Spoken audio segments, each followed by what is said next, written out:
Leo kama mwendelezo wetu unavyodai, ambapo tulionyesha juzi mchakato wa kwanza, wa pili, ambapo gari hili leo liko siku ya 3 hapa, lakini siku ya 3 tunaonyesha hatua ambayo inaendelea baada ya hatua ya uchimbaji wa kisima.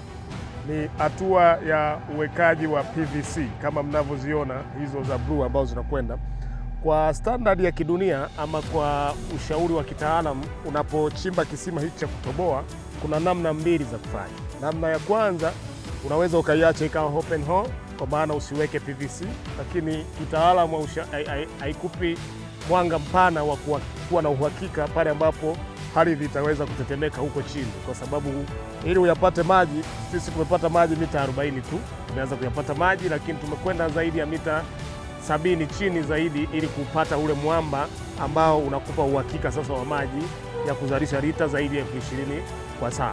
Kwa tunaweka utaratibu huu kama ambavyo unaonekana.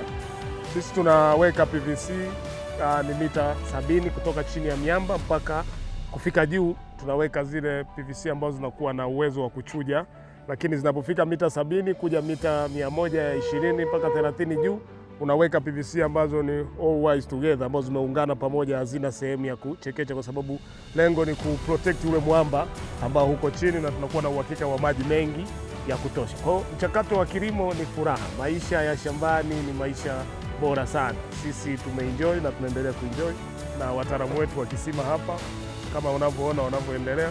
So it's a process ambayo tunakuwa very inspired kusema kwamba Tanzania imejaliwa vitu vingi sana. Tanzania ina kila kitu, ni watu wenyewe sasa kuanza kuamua na kuingia.